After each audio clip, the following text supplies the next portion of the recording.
Peradaban pra-Islam Romawi. Kerajaan Romawi didirikan pada tahun 753 sebelum Masehi dengan ibu kotanya Roma dan usianya lebih 10 abad.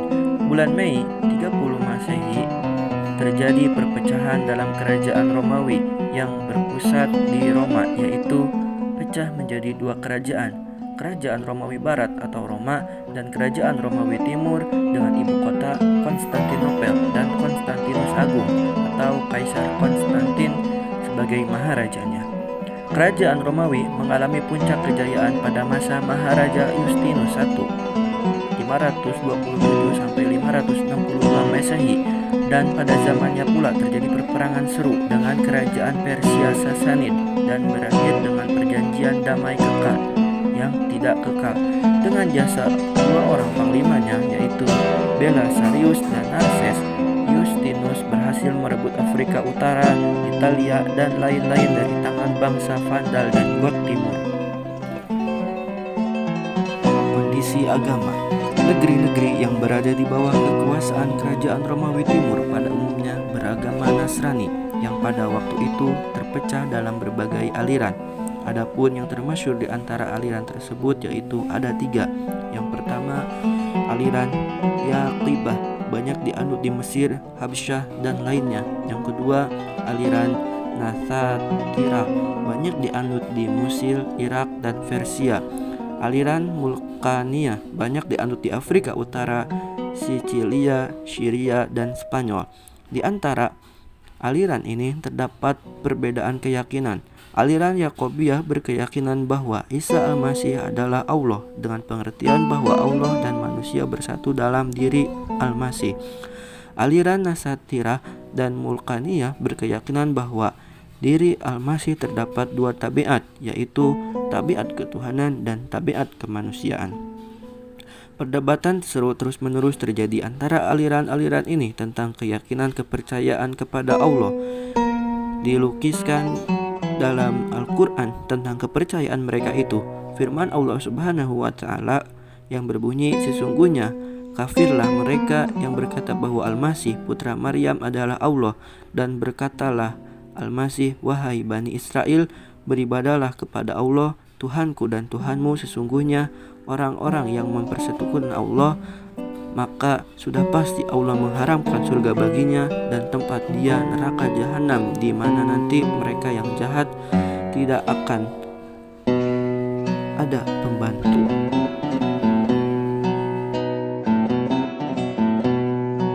Isi filsafat membicarakan masalah kebudayaan Romawi, terutama filsafat kesenian, ilmu pengetahuan, dan kesastraan. Kita harus membicarakan juga masalah kebudayaan Yunani, karena kebudayaan Romawi pada hakikatnya adalah lanjutan dari kebudayaan Yunani. Menurut Juruzi Zaidan, beliau membagi kebudayaan Yunani kepada 7 zaman, yaitu 1. Masa dongeng atau mitologi, yaitu zamannya Yunani Purba. Yang kedua, masa pahlawan atau heroik, tahun 700 sampai 900 sebelum Masehi. Pada zaman ini, hasil-hasil kebudayaan menggambarkan semangat kepahlawanan. Yang ketiga, masa lirik atau perasaan pada tahun 500 sampai 700 sebelum Masehi, yaitu masa kolonialisasi Yunani di daerah Timur Tengah dan Afrika Utara. Yang keempat, masa keemasan.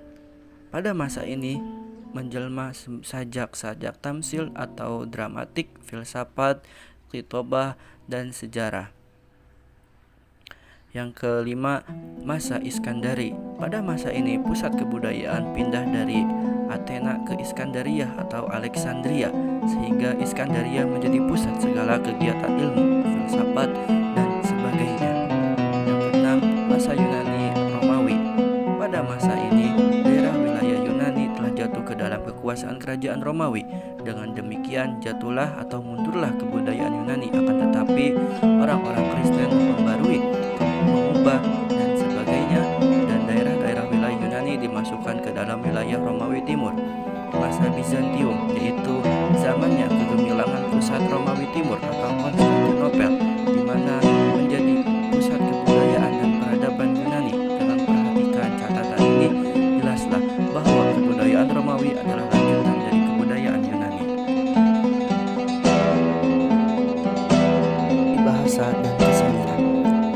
Dalam wilayah kerajaan Romawi Timur ada 3 bahasa yang berpengaruh, yaitu bahasa Latin, bahasa Greek, dan bahasa Suryani. Dalam bahasa-bahasa inilah ditulis kitab-kitab suci, undang-undang, cerita-cerita, sajak-sajak, dan sebagainya. Kesenian dan kesusastraan Bizantium timbul kira-kira pada abad ke-5 dan Kemaharajaan Romawi Timur. Kesenian ini berkembang terus di Rusia dan Balkan. Kesenian Romawi sangat maju pada masa Kaisar Yustianus I dan pengganti-penggantinya dan meluas sampai ke Italia Utara. Patung-patung sangat banyak dibuat orang. Demikian pula bangunan-bangunan gereja yang berkubah yang sangat terkenal, yaitu gereja Hagia Sophia, dan banyak didirikan gereja-gereja yang berbentuk silang Yunani berkubah 5. Di samping itu terjadi kegiatan dalam bidang seni lukis, seni fahat, seni bahasa, seni rupa, filsafat, dan sebagainya, dan semuanya berjiwa dan bersemangat gereja. Peradaban Persia. Kerajaan Persia merupakan saingan dari kerajaan Romawi Timur, di mana antara kedua kerajaan tersebut terus-menerus terjadi peperangan karena masing-masing ingin merebut daerah kekuasaan dan pengaruh. Pada waktu Yustianus menjadi Maharaja Romawi Timur, kerajaan Persia di bawah Maharaja Anusawaran dari dinasti Sasanid atau Sasaniyah yang terkenal sangat adil. Anusharwan dengan pasukan berkuda dan pejalan kaki menyerbu daerah-daerah Romawi Timur sehingga jatuh satu persatu. Sedangkan Yustianus mengadakan perlawanan seru di bawah panglimanya Belisarius sehingga terjadilah peperangan selama 20 tahun dan berakhir dengan suatu perdamaian di mana Yustianus harus membayar upeti kepada Anusharwan tiap tahun sebanyak 30.000 dinar. Setelah itu, pada hakikatnya permusuhan antara dua kerajaan tersebut terus berlangsung sehingga keduanya mengalami kemunduran dan kehancuran. Hal tersebut terus berlangsung sampai pada datangnya agama Islam, di mana akhirnya kedua superpower pada waktu itu menyerah kalah kepada kebenaran Islam. Pada abad ke-7 sebelum Masehi, muncullah seorang pemimpin bernama Zoroaster yang kemudian terkenal sebagai Nabi orang Persia. Ia membawa ajaran baru yang didasarkan atas prinsip-prinsip agama lama yang telah diperbaikinya. Ia lahir dalam lingkungan suku Media di daerah Azerbaijan dan meninggal pada tahun 583 sebelum Masehi. Ajaran Zoroaster terdiri atas 2 prinsip. Yang pertama, alam berjalan sesuai kanon yang tertentu. Yang kedua, alam selalu ada. Tidak ada pertentangan antara berbagai kekuatan, antara cahaya dengan gelap, antara subur dengan tandus, dan lain-lainnya. Kitab suci Zoroaster bernama Avesta dan kitab komentarnya bernama Zamdavesta. Menurut Zoroaster, antara Tuhan baik dengan Tuhan jahat selalu bermusuhan yang menjelma pada makhluk kedua Tuhan itu, sementara manusia menjadi tempat pertarungan antara kedua Tuhan itu. Menurut ajaran Zoroaster, bahwa hidup ada 2, yaitu hidup pertama di dunia dan hidup kedua akhirat. Antara aliran agama termasuk di Persia yaitu aliran Al-Munawiyah yang diciptakan oleh pimpinannya yang bernama Manu atau Mani pada tahun 215 Masehi. Mazhab Al-Munawiyah banyak berkembang di Asia dan Eropa. Ajaran-ajarannya yaitu campuran ajaran Zoroaster dengan agama Nasrani. Sekitar tahun 487 Masehi, lahirlah di Persia seorang ahli filsafat atau pengikut Mani yang bernama Madzak. Ia membawa paham baru dalam agama 2 Tuhan. Yang pertama Tuhan cahaya dan yang kedua Tuhan gelap. Adapun membedakan ia dengan gurunya yaitu dalam hal ajaran yang mirip dengan komunisme yang mengatakan bahwa manusia dilahirkan sama, karena itu haruslah hidup sama pula. Menurut Ahmad Amin, cendekiawan Mesir, bahwa Mazdanisme adalah komunisme tertua di dunia. Pengaruh keyakinan atau agama terhadap kebudayaan besar sekali, bahkan terkadang agama mencorak khas bagi suatu kebudayaan. Demikian pula pengaruh agama tampak jelas sekali dalam berbagai bidang kebudayaan Persia.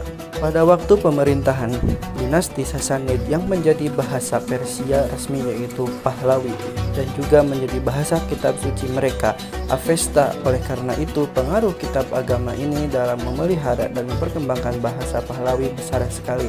Sastra Persia dalam bahasa Pahlavi sedikit sekali yang masih tersisa karena sastranya pada umumnya bersemangat agama yang berkeyakinan dua Tuhan. Karena itu Islam telah mengganti bahasa dan huruf Pahlavi dengan bahasa dan huruf Arab yang masih tersisa, dan bahasa dan huruf Pahlavi itu yaitu batu-batu tertulis sejumlah peraturan-peraturan dari kerajaan Sasanid mengenai perkawinan, perbudakan, dan lain-lain. Hasil seni Persia yang paling kuno yaitu keramik, patung-patung, berbagai perabot dari perunggu dan lain-lain, lukis dan arsitektur. Masa-masanya dapat dibagi sebagai berikut: 1. Masa dinasti Akhmenid. Yang kedua, masa dinasti Selukos dan Arsacid. Yang ketiga, masa dinasti Sasanid.